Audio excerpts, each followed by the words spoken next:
Hello student, स्वागत है आपका अपने YouTube channel MH study point में। जैसा कि आपने देखा था 10th के मैथ में हमने इससे पिछली वीडियो में 3.2 प्रश्नावली के कुछ आधे यानी कि 2 खंडों तक सवाल हमने कवर किए थे। बाकी के सवाल हम इस वीडियो में कवर करेंगे। 3.2 के 2 खंड तक कर ली थी, ये तीसरे खंड का पहला सवाल है। तो आज हम तीसरे खंड से बाकी के जितने सवाल है वो कवर करेंगे। देखो, इसमें पहला सवाल है, दो संख्याओं का अंतर 26, यानी कि दो संख्याओं का अंतर 26 है। दो संख्याओं का अंतर 26 है। एक संख्या दूसरी संख्या की 3 गुनी है, उन्हें ज्ञात कीजिए। यानी कि हमने वैसे इसका बेसिक भी पढ़ लिया है और भी दो चर की रैखिक समीकरण का जो मैंने शुरू से इसका पिछली वीडियो है उसमें बिल्कुल बेसिक से पढ़ाया है, आप उसको एक बार देख लीजिए अगर आपको दो चर के रैखिक समीकरण में कोई डाउट है। अब यहाँ पे हम केवल जो प्रश्नावली के सवाल हैं उन्हीं को कवर करेंगे। अब यहां पर है दो संख्याओं का अंतर 26 है। 26 का मतलब है कि एक संख्या को दूसरी संख्या में से अगर हम घटाएं तो 26 आएगा। तो हम क्या करते हैं, माना पहली संख्या बराबर x।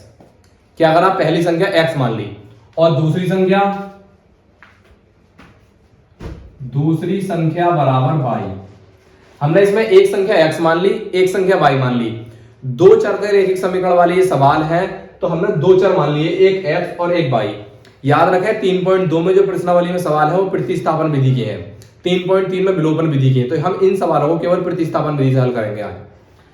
पहली संख्या x मानी, दूसरी संख्या y। क्या कहा है, संख्याओं का अंतर 26 है। तो अंतर का मतलब होता है एक को दूसरी में से घटा दो, यानी कि x माइनस y कितना है, 26। समीकरण नंबर 1।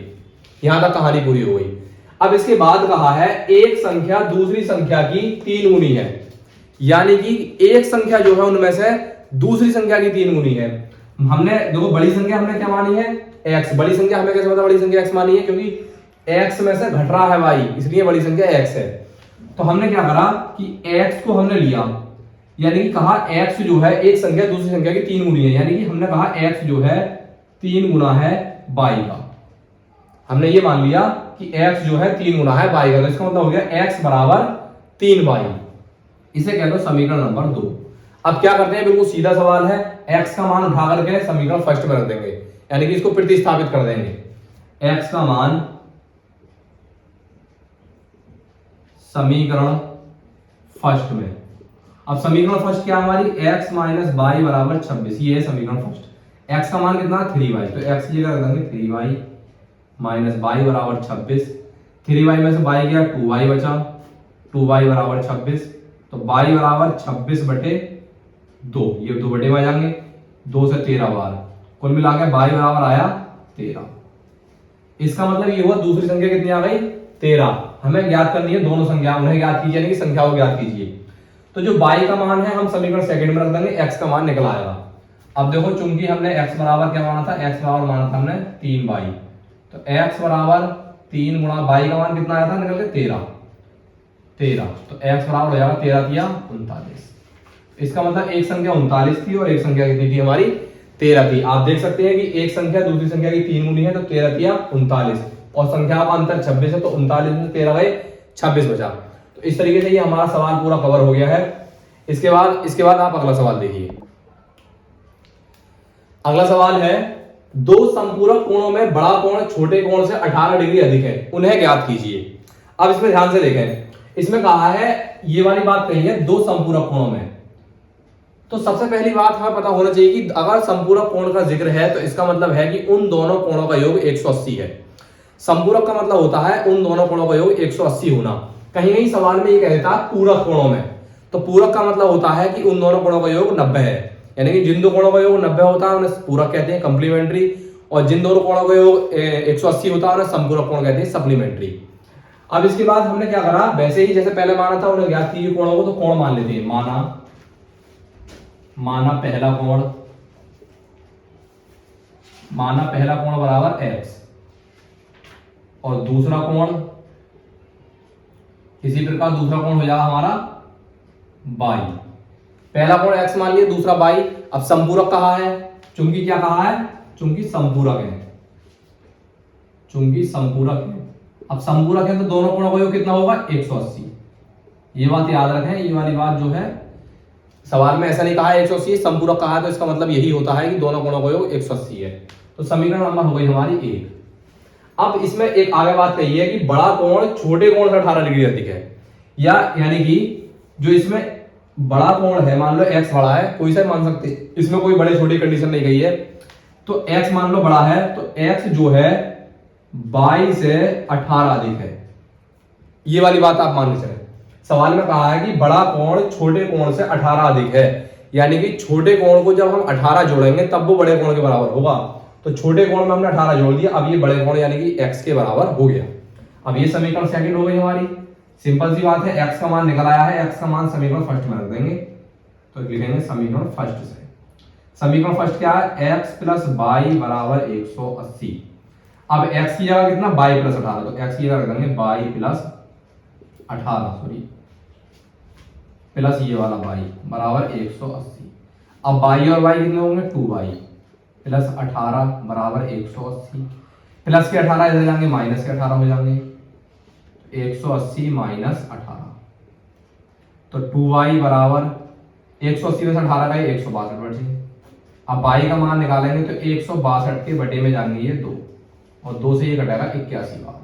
तो इसका मतलब ये हुआ y बराबर कितना आया हमारा, 81। अब y बराबर 81 आ गया तो हमें x का मान भी निकालना है, क्योंकि दूसरा कोण निकल आया, पहला भी निकालना है। तो x बराबर कितना दे रखा है, x बराबर है y प्लस 18। तो चूंकि x बराबर है y प्लस 18, तो x का मान भी निकालें तो x की जगह कितना, y की जगह कितना, 81 प्लस 18, तो x बराबर हो जाएगा 18 और 81 99। इसका मतलब ये हुआ कि एक कोण 99 डिग्री का है और दूसरा कोण है 81 डिग्री का, और सवाल की शर्त के अनुसार एक कोण दूसरे कोण से 18 डिग्री बड़ा है देखो, और दोनों कोणों का योग 180 भी आएगा। ठीक है, यहां तक क्लियर है। इसके बाद अगला सवाल देखें।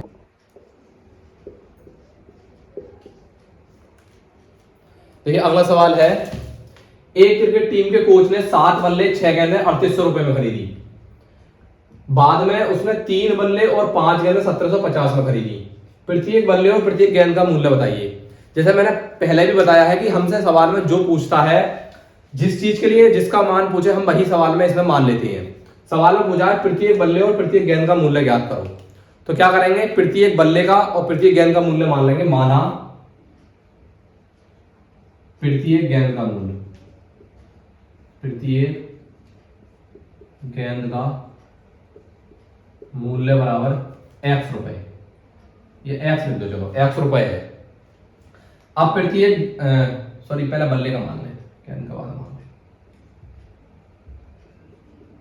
अब बाद में प्रत्येक गेंद का मूल्य है, गेंद का मूल्य बराबर बाई। ठीक है, अब सवाल में कहा है कि 7 बल्ले और 6 गेंदें 3800 रुपए की खरीदी हैं। अब हमने क्या देखा, एक बल्ले का मूल्य x रुपए, तो खरीदे कितने बल्ले, पहली कंडीशन में 7 बल्ले, तो एक बल्ले का मूल्य x रुपए, तो 7 बल्लों का मूल्य 7x रुपए, प्लस एक गेंद का मूल्य 22 रुपए, तो खरीदी कितनी गेंद है, 6 गेंद है, तो 6 गेंद का मूल्य 6 22 रुपए, और कुल रुपए कितने हो गए 3800। समीकरण नंबर फर्स्ट, यानी कि कुल रुपए कितने बने 3800 रुपए। यहां तो समीकरण फर्स्ट हो गई। इसके बाद है 3 बल्ले 5 गेंद है, तो एक बल्ले का मूल्य कितना है x रुपए, तो 3 बल्लों का 3x रुपए।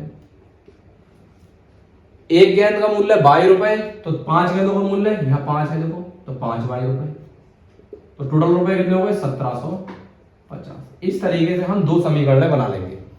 अब दोनों समीकरण बनाने के बाद हम इन्हें आसानी से प्रतिस्थापन विधि से सॉल्व कर लेंगे। अब क्या करेंगे, क्या बताया था, जैसे कि मैंने पिछली वीडियो में बिल्कुल बेसिक से बताया है प्रतिस्थापन विधि को, कि आप कोई सी भी एक समीकरण ले लीजिए। हमने कह दिया समीकरण फर्स्ट से, समीकरण फर्स्ट क्या है, 7x प्लस 6y बराबर 3800, ये हो गई समीकरण फर्स्ट। अब हमने क्या करा, यहां से एक वैल्यू निकाल लो, x की निकाल लो, तो प्लस के 6y इधर जाएंगे, माइनस के हो जाएंगे, तो 3800 माइनस 6y।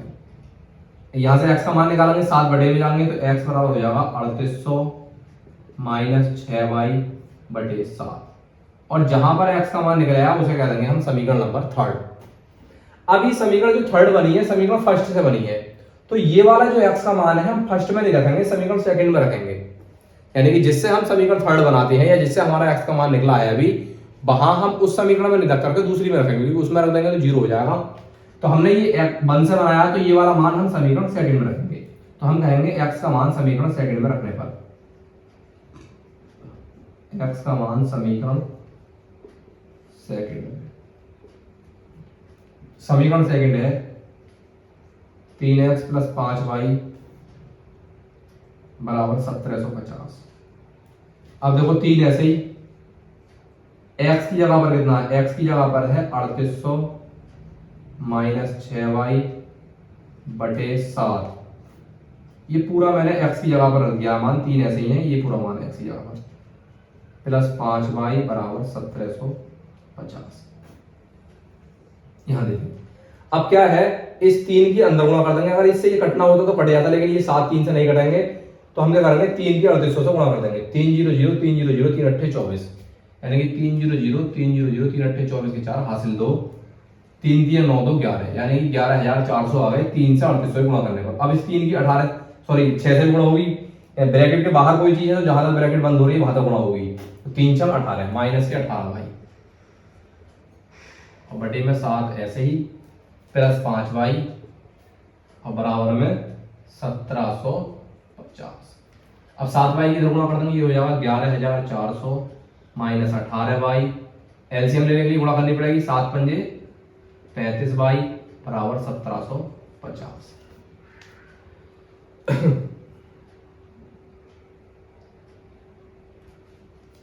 और इन सब के बटे में आ गए अब ये वाले 7, क्योंकि इधर गुणा हो चुकी है तो ये बटे में 7 आ गए। अब क्या है, ये बटे के साथ इधर गुणा में जाएंगे, तो 11400 ऐसे ही माइनस 35y में से 18y गए 17y बचे, प्लस के 17y सॉरी, और 35y में से 18y गए प्लस के 17y बचे, और 7 की जब इधर गुणा होगी तो ये हो जाएगा 7 0 0 7 पंजे 35 के 5 3 7 7 49 4 3 52 5 7 7 और 5 12, यानी कि 12250।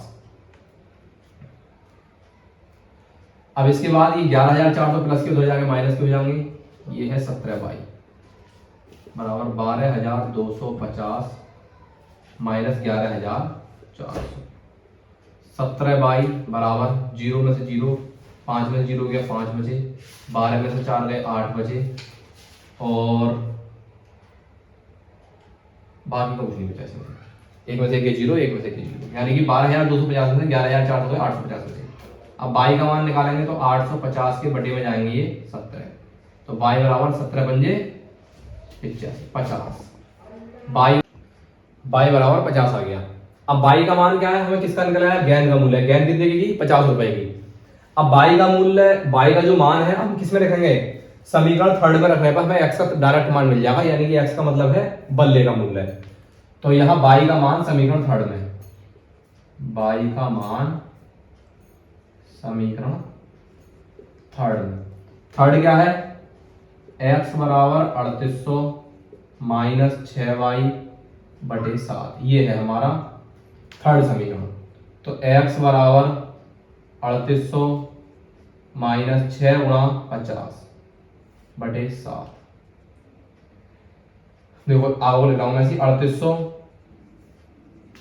माइनस 6 पंजे 300 बटे 7, 3800 में से 300 गए कितने बचे 3500, 3500 बटे 7, तो 7 पंजे कुल मिला के ये आया 500। y बराबर x बराबर कितना आया हमारा, x बराबर आया 500, और x क्या था हमारा बल्ले का मूल्य। तो इसका मतलब ये हुआ जो बल्ला था हमारा 500 रुपए का, और जो गेंद थी हमारी 50 रुपए की। इस प्रकार उसने कोच ने खरीदी। इसके बाद अगला सवाल, चौथा सवाल देखें। अगला सवाल है, एक नगर में टैक्सी के भाड़े में एक नियत भाड़े के अतिरिक्त चली गई दूरी पर भाड़ा सम्मिलित किया जाता है। 10 किलोमीटर के लिए भाड़ा रुपए 105 है तथा 15 किलोमीटर के लिए भाड़ा रुपए 155 रुपए है। नियत भाड़ा तथा प्रति किलोमीटर भाड़ा क्या है। इसके बाद पूछा है, एक व्यक्ति को 25 किलोमीटर यात्रा करने के लिए कितना भाड़ा देना होगा। सवाल तो ये है, लैंग्वेज लिखी हुई है आपके सामने। अब मैं इसको बिल्कुल सिंपल लैंग्वेज में बताता हूं कि एक नगर में एक टैक्सी है, और उस टैक्सी में एक तो ये है कि आप कितने किलोमीटर जा रहे हो उसका किराया है। मान लो 10 किलोमीटर जा रहे हो, 10 किलोमीटर का किराया देना है आपको। लेकिन उसके अतिरिक्त आपको ऐसे समझ लो एक तरीके से बुकिंग का जो किराया है वो देना है, नियत भाड़ा भी है। या ऐसे समझ लीजिए आपने कोई टैक्सी बुक की तो उस टैक्सी को बुक करने का किराया देना है आपको, प्लस बुक करने के साथ साथ फिर आप जितनी दूर जा रहे हो आप ऐसे उसमें बैठ करके फिर उसका किराया देना, दो किराए हैं। तो वो दोनों जो बुकिंग किराया है, मैं एक तरीके से बुकिंग किराया बता रहा हूं उसको, वो नियत भाड़ा कहा गया है। नियत भाड़ा बताना है हमें कि यानी कि बुक करने का किराया कितना है, प्लस उसको आगे जो प्रति किलोमीटर वो चल रही है हर एक किलोमीटर का किराया बताना कितना किलोमीटर है। फिर बाद में कहा है कि एक व्यक्ति 25 किलोमीटर अगर जाए तो उसको कितने रुपए देने पड़ेंगे। अब देखो यहां पर अब पूछा क्या क्या है, नियत भाड़ा यानी कि बुकिंग वाला, और प्रति किलोमीटर यानी कि हर एक किलोमीटर का, एक किलोमीटर के लिए कितना भाड़ा देना पड़ रहा है। तो वही मान लेंगे, मैंने बताया था कि माना, यहां से स्टार्ट करेंगे, माना नियत भाड़ा। नियत भाड़े का मतलब बुकिंग वाला समझ लें, जो उसको बुक करने में है वो x रुपए है। ठीक है, ये तो हो गया वो जब हमने टैक्सी बुक कर लिया, रोक ली। अब उसका ये तो किराया ये हो गया। अब इसकी बात किराया है कि हम हर किलोमीटर के लिए जितना देंगे उसका पैसा देंगे, यानी कि प्रति किलोमीटर किराया। ये यहां से देखना प्रति किलोमीटर किराया, प्रति किलोमीटर भाड़ा, भाड़ा मतलब किराया एक ही बात है, ये हमने कह दिया 22 रुपए। ठीक है, अब सबसे पहली कंडीशन कही गई है कि सम्मिलित है भाड़ा नियत भाड़े के अतिरिक्त, और दूरी चली गई, दूरी का किराया जो सम्मिलित है इसमें 10 किलोमीटर के लिए भाड़ा 105 रुपए है। अब भाई सोचो यहां कहो 10 किलोमीटर के लिए, यानी कि 10 किलोमीटर के लिए आप एक बात देखें कि x रुपए तो ये हो गए भाई, बुक कर दिए हमने। ठीक है, अब बुक करने के बाद क्या हुआ कि 10 किलोमीटर जा रहे हैं और 1 किलोमीटर के कितने रुपए देना पड़ रहा है, 22 रुपए। तो 10 किलोमीटर कितने हो गए, 10 22 रुपए, और टोटल रुपए कितने आए 10 किलोमीटर के लिए 105। ये 105 समीकरण नंबर फर्स्ट। दोबारा समझे कि एक तो ये बुकिंग करने वाला किराया हो गया, और उसके बाद हर एक किलोमीटर के 22 रुपए, तो 10 किलोमीटर के 10 22 रुपए, और टोटल जो रुपए बन रहे हैं वो 105 बने 10 किलोमीटर के लिए, एक समीकरण होगी।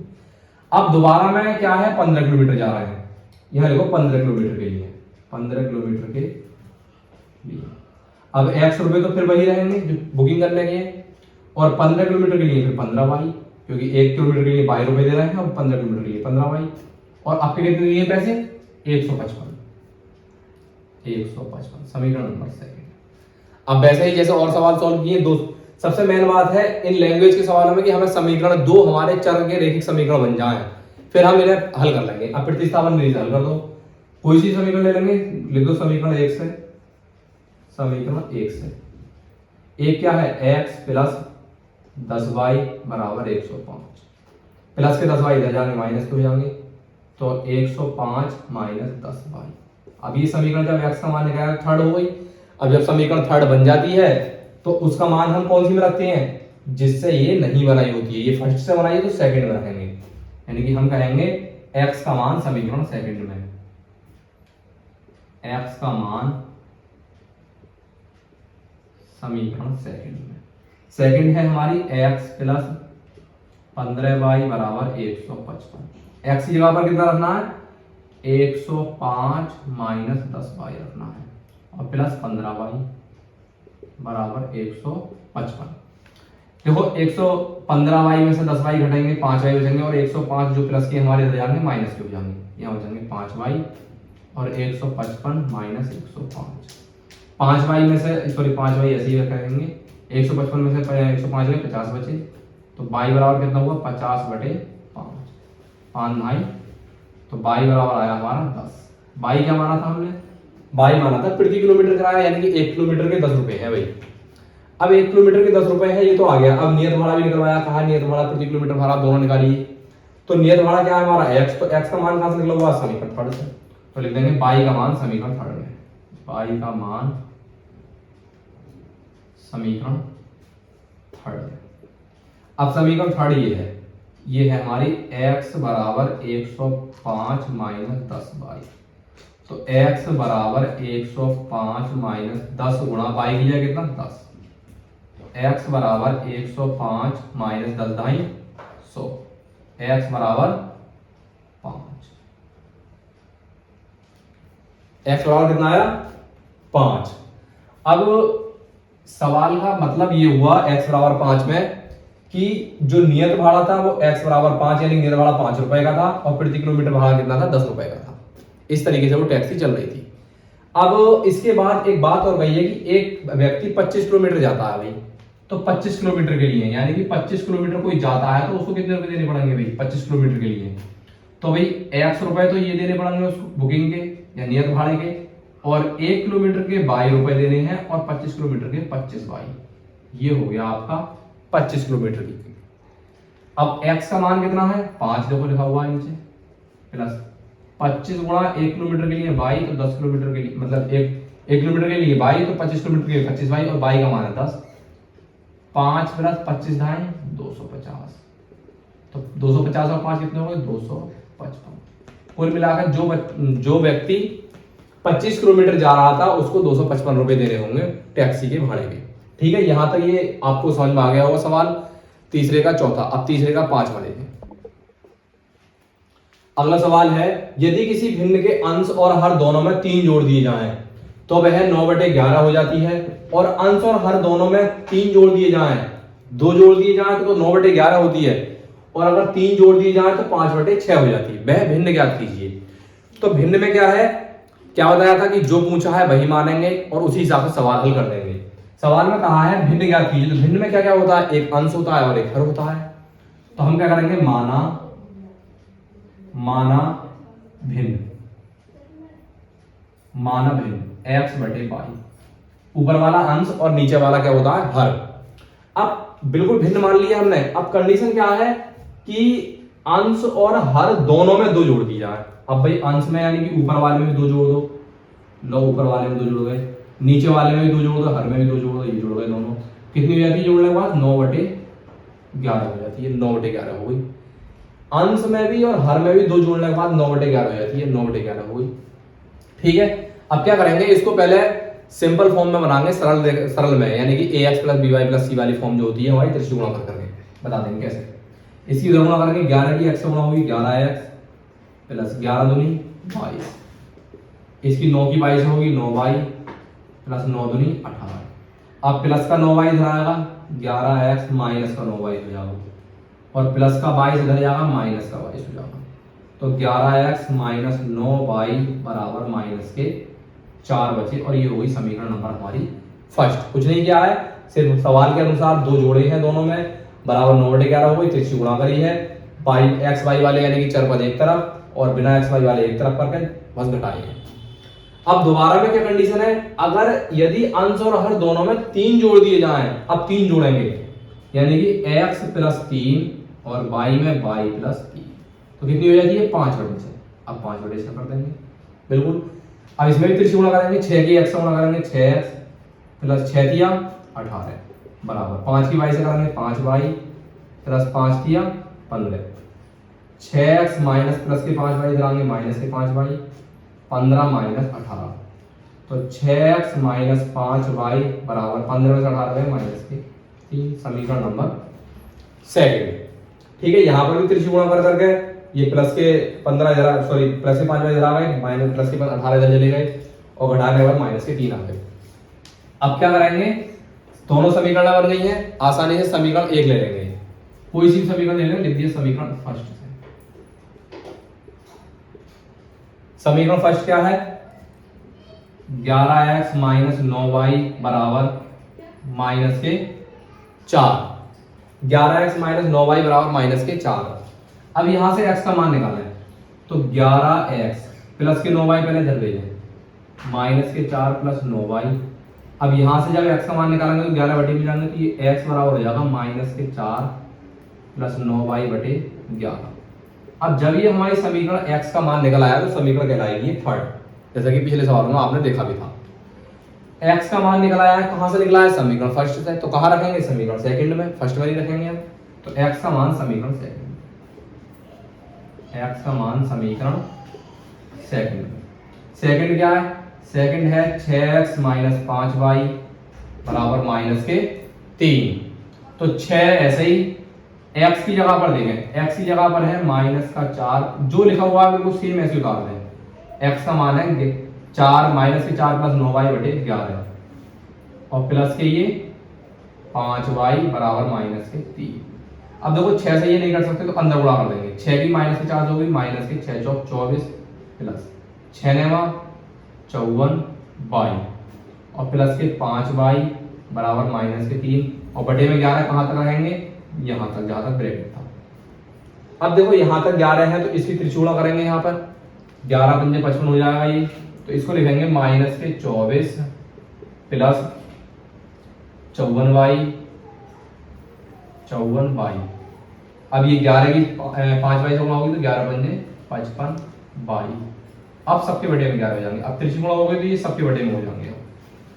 अब ये सबके बटे होंगे तो 11 माइनस के सॉरी 11 की जब माइनस के 3 से गुणा करेंगे तो 11 दिया माइनस के 33, इधर माइनस के 24 प्लस देखो 54y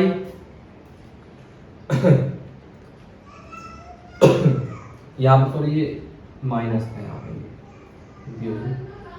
पर ये माइनस है तो यहाँ पर भी ये माइनस ही होगा, माइनस।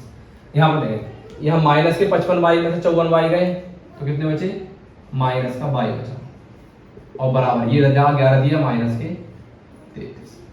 अब माइनस का y ऐसा ही माइनस के 24 इधर जाएंगे प्लस के 24 माइनस का y बराबर 24 में से 33 का कितने बचे, 9 बचे माइनस के। अब माइनस से माइनस कैंसिल हो जाएगा, y बराबर आएगा 9, y का मान 9।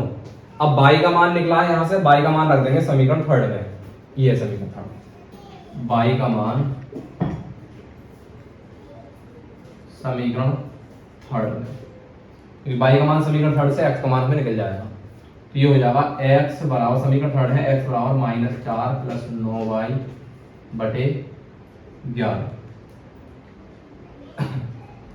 x बराबर माइनस के 4 प्लस 9 गुणा y का मान कितना है 9 बटे 11, x बराबर माइनस के 4 प्लस 9 ने 81 बटे 11, x बराबर 81 में से 4 गए 77 बटे 11, 11 सत्ते 77, x बराबर कितना आया, x बराबर आया 7 और y बराबर 9।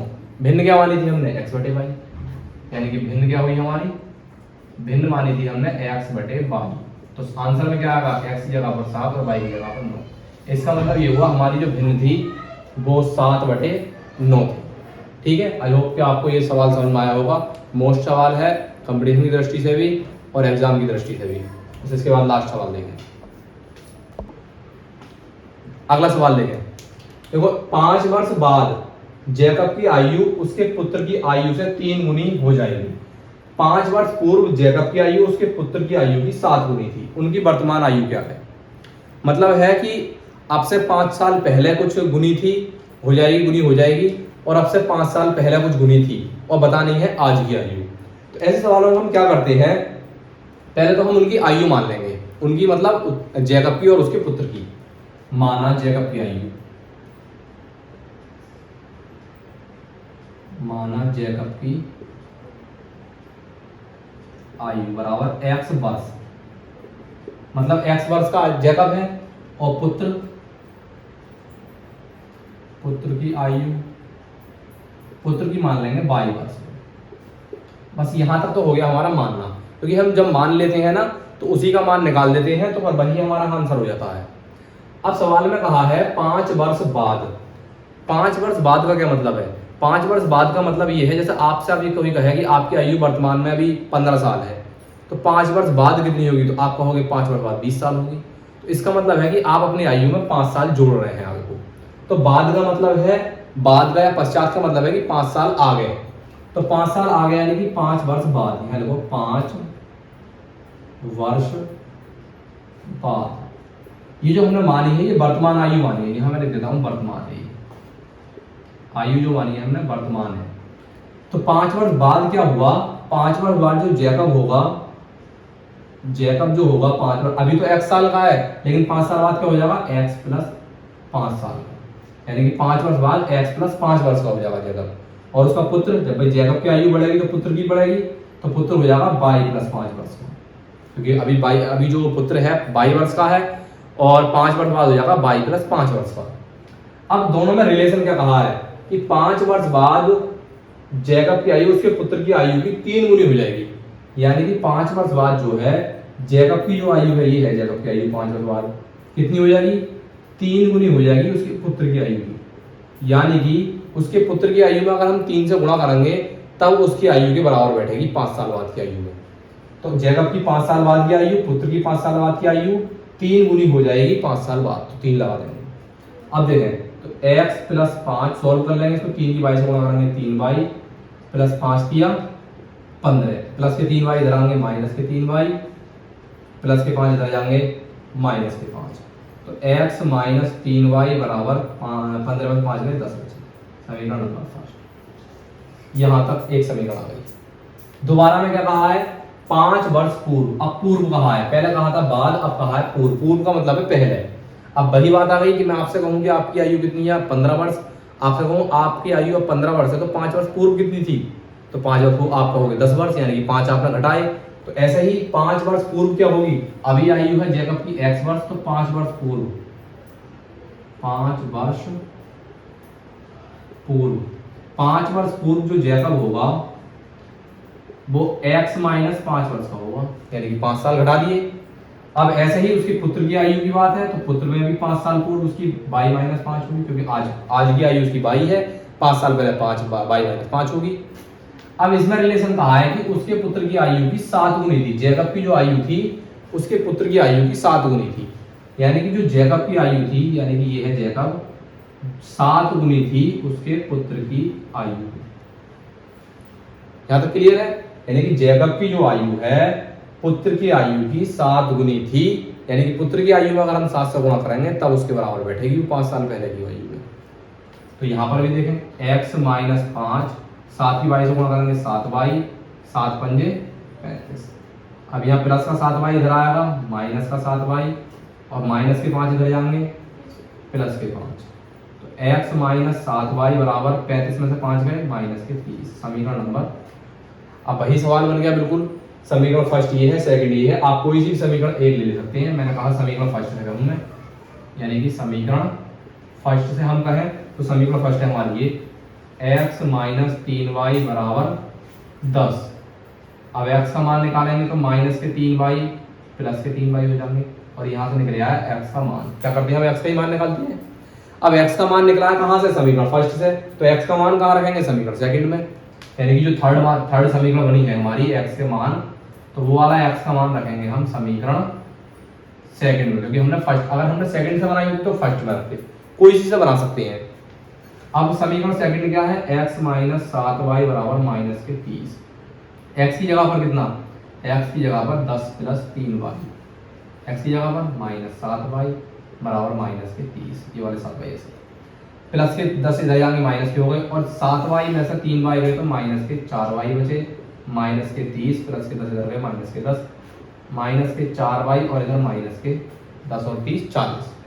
यहाँ से y का मान निकालेंगे तो माइनस के 40 के बटे में जाएंगे माइनस के 4, माइनस से माइनस कट के 10 चौक 40, y बराबर कितना आया 10।